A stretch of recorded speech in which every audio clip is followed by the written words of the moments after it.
खरं म्हणजे आपण मराठा समाजाला टिकणार, कायद्याच्या चौकटीत बसणार, ओबीसी इतर समाजावर अन्याय न करता टिकणार आरक्षण देण्याचा निर्णय सरकारने घेतला होता। त्याप्रमाणे मराठा आरक्षण आपण दिलं। मराठा आरक्षण दिलं आणि मी एवढंच सांगतो की एक मताने आपण मराठा आरक्षण दिलं आणि इतर कुठल्याही समाजावर अन्याय न करता आपण ते आरक्षण दिलं। आता मी एवढंच सांगतो, आपण बैठक घेतली होती एकदा सह्याद्रीमध्ये सर्व पक्षीयांची, बरोबर ना? आणि त्या बैठकीमध्ये एक मताने आपण निर्णय घेतला होता की मराठा समाजाला न्याय मिळाला पाहिजे। मी थोडा पार्श्वभूमी जी आहे ती सांगू इच्छितो। आणि त्याप्रमाणे सर्व पक्षाचे नेते आणि आपण एक मताने ठरवलं की इतर कुठल्याही समाजाला धक्का न लावता आपण मराठा समाजाला आरक्षण द्यायचं। ते आरक्षण आपण दिलं। आता आरक्षण दिल्याबरोबर हे आरक्षण टिकणार नाही अशा प्रकारची चर्चा बाहेर सुरू केली। खरं म्हणजे दुर्दैवी आहे। जर आपण आणि यामध्ये आरक्षण टिकणार नाही याची कारण आहेत कोणाकडे, तर कारण नाहीत, पण आरक्षण टिकणार नाही। माझं सभापती महोदया या सभागृहाला देखील सांगणं आहे की गेले अनेक वर्ष मराठा समाज आरक्षणासाठी मागणी करत होता। अनेक आंदोलनं झाली, 56 मोर्चे, लाखांचे मोठे मोर्चे या मुंबईमध्ये झाले, अतिशय शांततेने झाले आणि ते मोर्चे शिस्तबद्ध पद्धतीने झाले।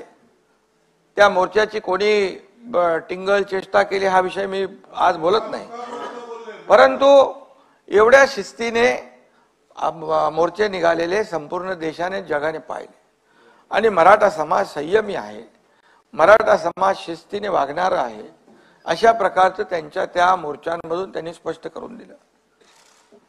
आता या आरक्षण देत असताना मनोज जरांगे पाटील यांनी मराठवाड्यातल्या कुणबी प्रमाणपत्र ज्यांच्या नोंदी जुन्या आहेत त्यांना कुणबी दाखले मिळत नाहीत अशा प्रकारची मागणी केली। मी आपल्याला सांगू इच्छितो सभापती महोदया, जवळपास संपूर्ण या आपल्या राज्याची यंत्रणा, मराठवाड्याची यंत्रणा कामाला आपली लागली। प्रत्येक जिल्ह्यामध्ये एक विशेष कक्ष स्थापन केला। 2-2.5 लाख लोक काम करत होते आणि ज्या नोंदी सापडत नव्हत्या त्या सापडू लागल्या।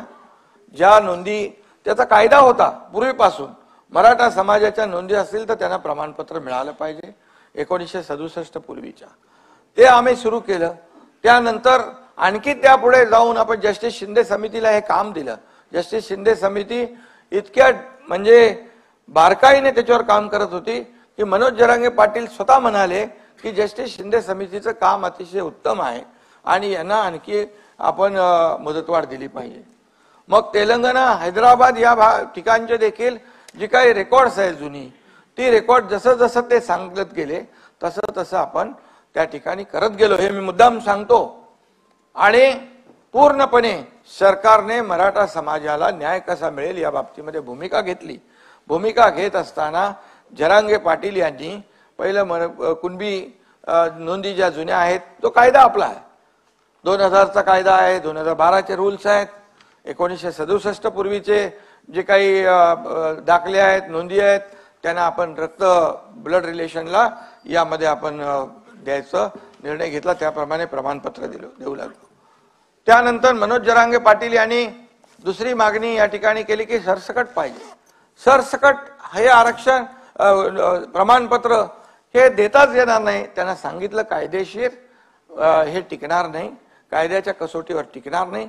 अनेक लोक कोर्टात गेले होते, त्यांचे सहकारी देखील कोर्टात गेले होते, परंतु कोर्टाने ते फेटाळलं, रिजेक्ट केलं। आणि म्हणून आम्ही त्यावेळेस असं इतिहासात पहिल्यांदा झालं, 3 निवृत्त न्यायाधीश आम्ही तिकडे पाठवले आणि त्यांना ज्या काही चर्चा होती ती चर्चा केली।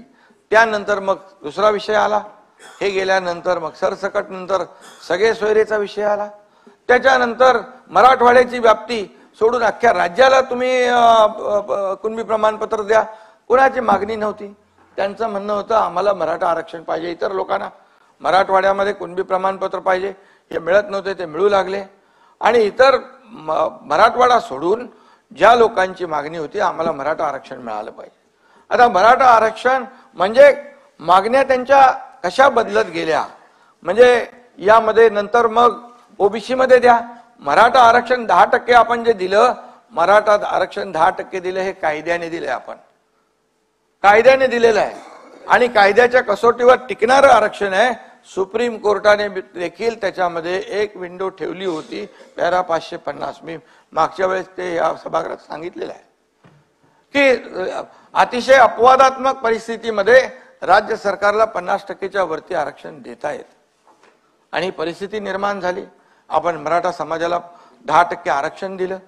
10% आरक्षण देताना सगळ्या बाबी विचारात घेतल्या. त्या सगळ्यामध्ये मराठा समाज, जसं सुप्रीम कोर्टाने, मी पुन्हा एकदा सांगतो, सुप्रीम कुणाच्या मनामध्ये संभ्रम असता कामा नये, दिलेलं आरक्षण टिकणार आहे. सुप्रीम कोर्टाने जे ऑब्झर्वेशन नोंदवली होती, मराठा समाज फॉरवर्ड आहे. बापट कमिशनने फॉरवर्ड दाखवला, मग त्यांनी म्हटलं गायकवाड कमिशनने या अहवालामध्ये बॅकवर्ड दाखवलं आहे. कसं काय होऊ शकतं? मराठा समाज हा फॉरवर्ड आहे. मग तुम्ही पहिलं त्याला बॅकवर्ड सिद्ध करा, सोशली आणि एज्युकेशनली बॅकवर्डनेस त्याचं सिद्ध करा. तुम्ही आयोग नेमू शकता, आयोगाचा अहवाल घेऊन तुम्ही कोर्टासमोर येऊ शकता. या सगळ्या बाबी सुप्रीम कोर्टाने निर्णय देताना त्यामध्ये मांडलेल्या आहेत.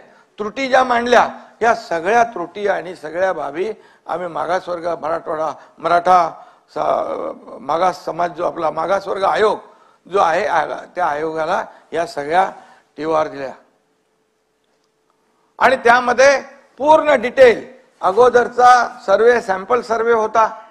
जेव्हा आपलं आरक्षण रद्द झाल्यानंतर भोसले कमिटी आपण स्थापन केली, भोसले कमिटीला त्याचा अभ्यास करायला दिला. आपण हा अभ्यास करत असताना यामध्ये पूर्णपणे जी निरीक्षणं सुप्रीम कोर्टाने नोंदवली होती, त्या सर्व निरीक्षणाचा अभ्यास केला. ज्या त्रुटी दाखवल्या होत्या त्या त्रुटींचा अभ्यास केला. मी सांगतो की यामध्ये जे आरक्षण आपण आता दिलेलं आहे, याच्यामध्ये मराठा समाज सोशली आणि एज्युकेशनल कसा बॅकवर्ड आहे, त्याची माथाडी आहे, मापारी आहे, डबेवाला आहे, ऊसतोड कर्मचारी आहे, आत्महत्याग्रस्त आहे, कच्ची घरं आहेत, मोलमजुरी करणाऱ्या महिला आहेत, हे सगळं त्याच्यामध्ये घेतलेलं आहे. अल्पभूधारक आहे, लँडलेस आहे आणि ज्या आत्महत्या झाल्या त्या आत्महत्यांमध्ये देखील मराठा समाजाचं खूप मोठं प्रमाण आहे.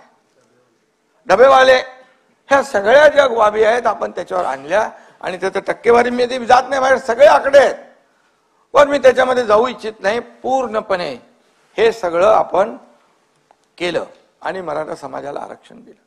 मला एवढंच सांगायचं आहे की इतके वर्ष मराठा समाजाला आरक्षण देण्याची काही लोकांना संधी होती, मग का दिलं नाही आरक्षण?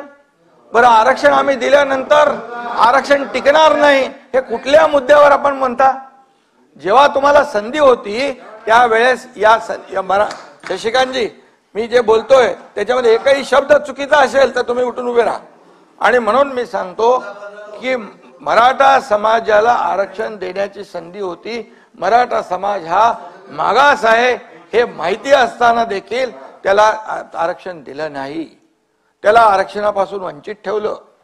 त्यांच्या मराठा समाजावर, त्यांच्या जीवावर अनेक नेते मोठे झाले, अनेक नेते मोठे झाले, परंतु त्यांना वंचित ठेवलं, हे देखील मी या ठिकाणी सांगू इच्छितो.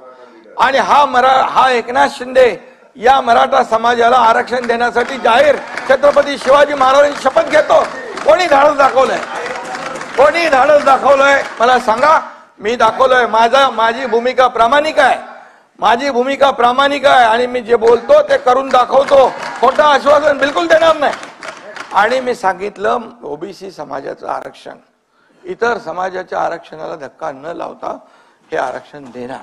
त्याप्रमाणे आमचं सगळं काम चालू होतं, सगळं काम चालू होतं आणि त्यामुळेच मी ते बोललो.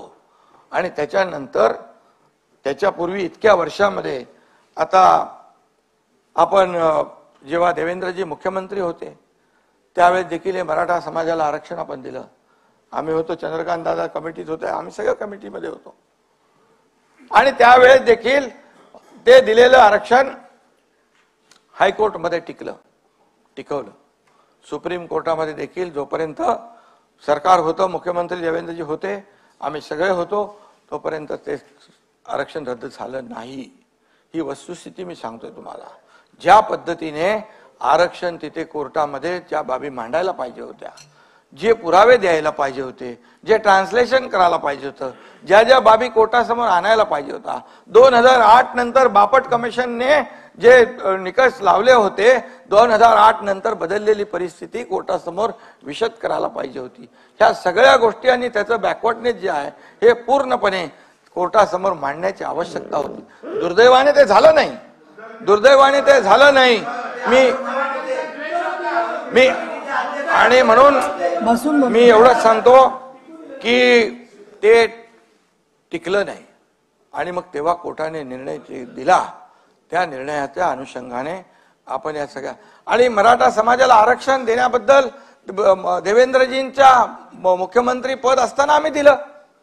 मग असं असताना आता हे दिलेलं आरक्षण कसं टिकेल, कसं टिकलं पाहिजे, आपण सगळ्यांनी मिळून एकत्र एकमताने केलेलं आहे। मग त्याच्यावर शंका निर्माण करण्याचं कारण काय? म्हणजे समाजामध्ये संभ्रम निर्माण करणे, समाजामध्ये अस्वस्थता निर्माण करणे हा हेतू आहे का कोणाचा? मग मी सांगतो की या सर्व तुमच्याकडे बोलणाऱ्यांकडे काही हे आहेत, कारण आहेत की हे कसं टिकणार नाही ते तरी सांगा, मग आम्ही त्याच्यावर उत्तर देतो। ही पुरेपूर काळजी आम्ही घेतली।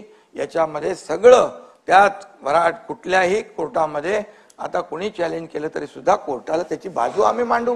आणि कोर्टाने देखील म्हटलंय की 102 प्रमाणे आपल्याकडे नव्हतं, 105 प्रमाणे आपल्याकडे अधिकार आले आणि आपल्या अधिकाराचं एक्सेप्शनल आणि एक्स्ट्राऑर्डिनरी सर्कमस्टन्स मध्ये आपण हा निर्णय घेऊ शकतो, हा अधिकार आपला आहे आणि आपण तो एकमताने घेतलेला असताना अशा प्रकारे आणि मराठा समाजाला आपण सारथी कोणाच्या कारकिर्दीत सुरू झाली? देवेंद्रजींच्या। अण्णासाहेब पाटील आपण सुरू केलं, त्या 10 लाखाचं 15 लाख केलं, सारथीची शिष्यवृत्ती, सारथीचे कोर्सेस वाढवले, आपण सारथीला मजबूत केलं। ज्यांना हॉस्टेलमध्ये ज्यांना हॉस्टेल आहेत त्यांना हॉस्टेलची व्यवस्था, ज्यांना हॉस्टेल नाही त्यांना निर्वाह भत्ता वाढवून दिला सभापती महोदय। ग्रामीण भागातला आणि शहरी भागातला तो वाढवला, दादा बरोबर आहे। आपण 6000 केले, वर्षाचे 60,000 बरोबर।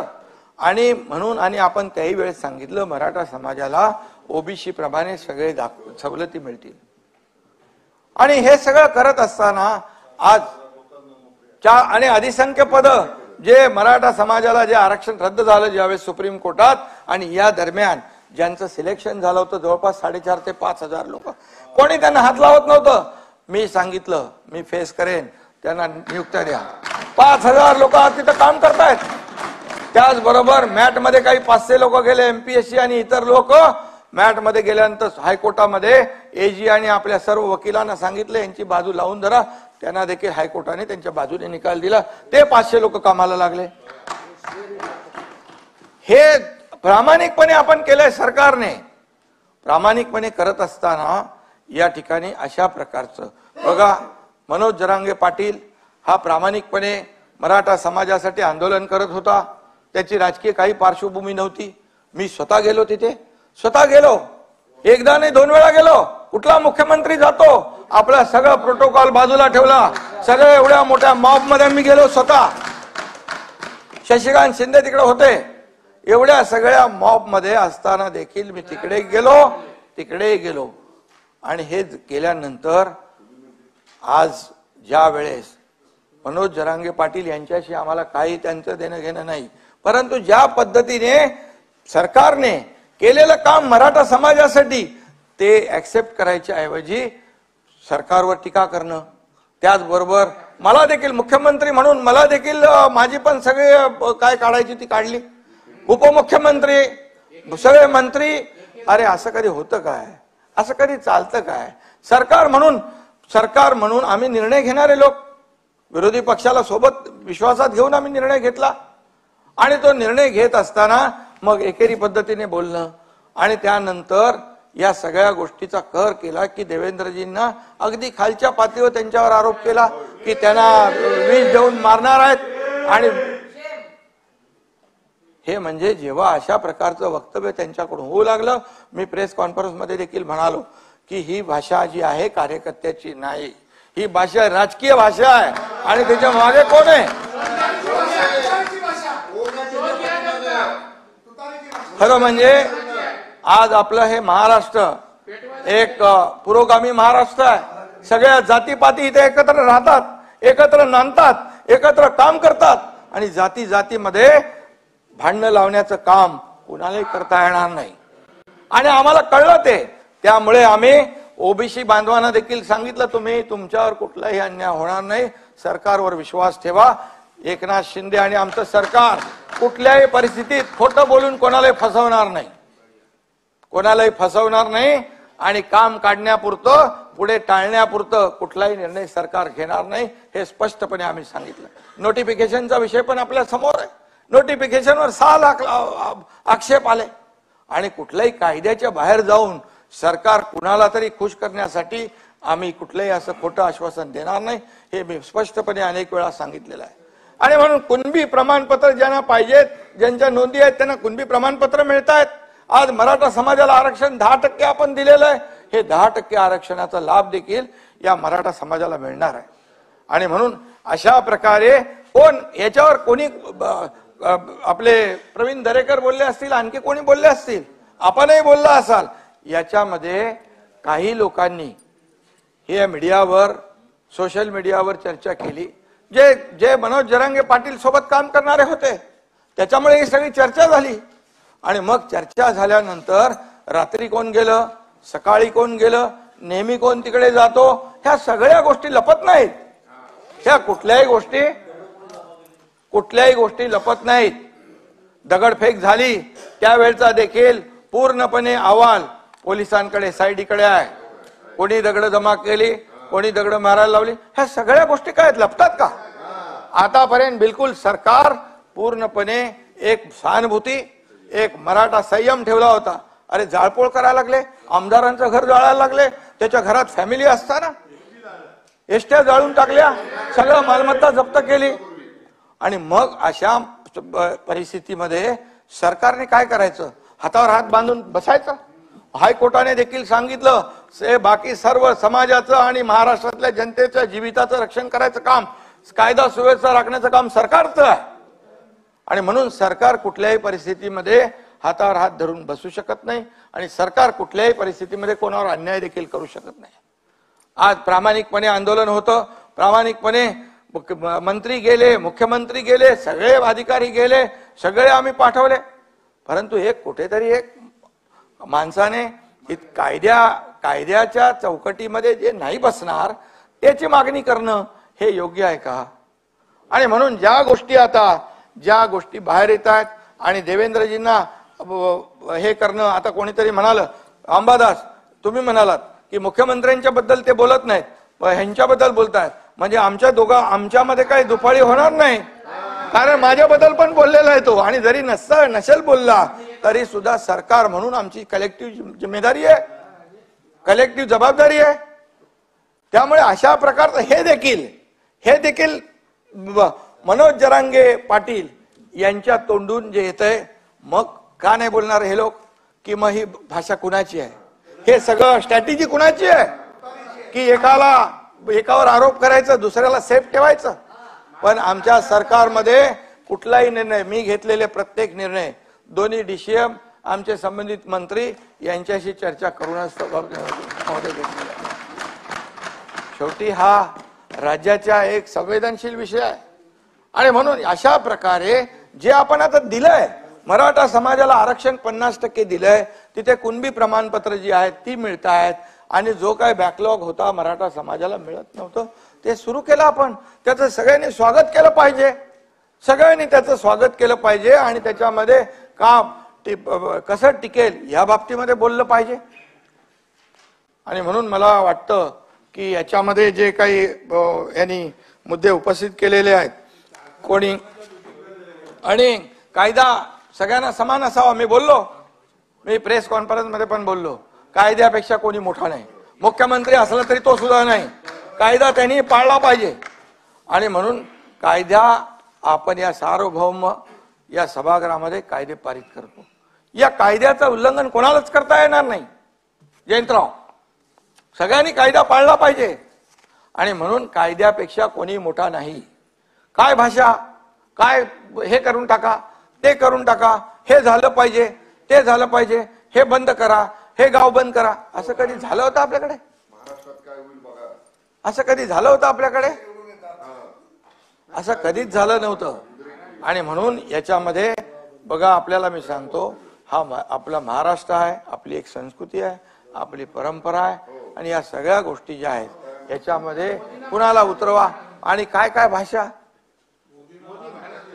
हा असं कसं काय होऊ शकतं? प्रत्येकाने आपली मर्यादा ओळखून बोललं पाहिजे. या देशाचे प्रधानमंत्री मोदी साहेबांनी जगात नाव केलं, आज आपल्याला त्याचा अभिमान असला पाहिजे. नाता भाऊ, जगभरामध्ये आम्ही जातो तर मोदीजींच्या नावाने, आपल्या देशाच्या नावाने सन्मानाने बोललं जातं, आदराने बोललं जातं. आज पूर्वी भारत बोलला की कोणी लक्ष देत नव्हतं, आज भारत बोलला की जग लक्ष देत आहे. याचं कारण जे संबंध जपलेले आहेत, कोविडमध्ये असेल, इतर वेळा असेल, इतर जगाला देशांना मदत. तुम्ही म्हणा आता मोदीजींच्या बद्दल चांगलं बोलतो, चांगलं केलं तर चांगलं, बाळासाहेबांनी आम्हाला शिकवलंय, जे चांगलं आहे ते चांगलं बोला. अंबादास बरोबर आहे, ज्या चांगल्याला चांगलं बोला आणि नाही ते खरं आहे. आणि म्हणून चांगल्याला चांगलं बोलण्याची सवय आमची आहे, ही शिकवण आमची आहे. वाईटाला वाईटाचं ताकीद, त्याला पण धडा शिकवायचं काम पण शिकवलेलं आहे. आणि म्हणून आज या देशाचे प्रधानमंत्री मोदी साहेब यांच्याबद्दल अशा प्रकारचे उद्गार काढणं हे शोभतं का? असं होऊ शकतं का? ही सरकारची जबाबदारी आहे.